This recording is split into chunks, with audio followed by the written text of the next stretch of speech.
Hello भाई, फिर से स्वागत है आप सभी को हमारे यूट्यूब चैनल छोटे राज ऑफिशियल में। मैं हूं आपका छोटा भाई छोटे राज। आज हम लेकर आए हैं नवरात्रि सॉन्ग का विदाई गीत। सिंगर का नाम है पवन सिंह। तो भैया बहुत ही अच्छा डीजे रिमिक्स किए हैं, आप लोग देखिएगा कैसा रिमिक्स हुआ है और कमेंट में भी बताइएगा कि कैसा लगा ये आप लोगों को ये वीडियो। तो भैया सॉन्ग का नाम है विदाई कैसे करी, दिल में बारू तू ही। तो यही सॉन्ग है, पवन सिंह का विदाई गीत है।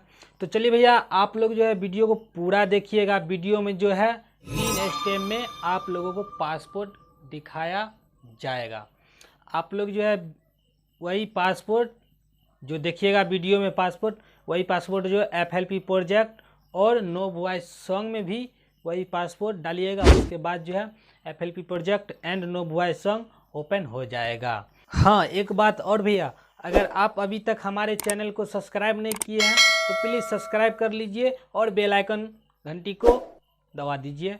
तो चलिए भैया देर न करते हुए हम अपने कंप्यूटर स्क्रीन पे चलते हैं।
विश्वासपुर।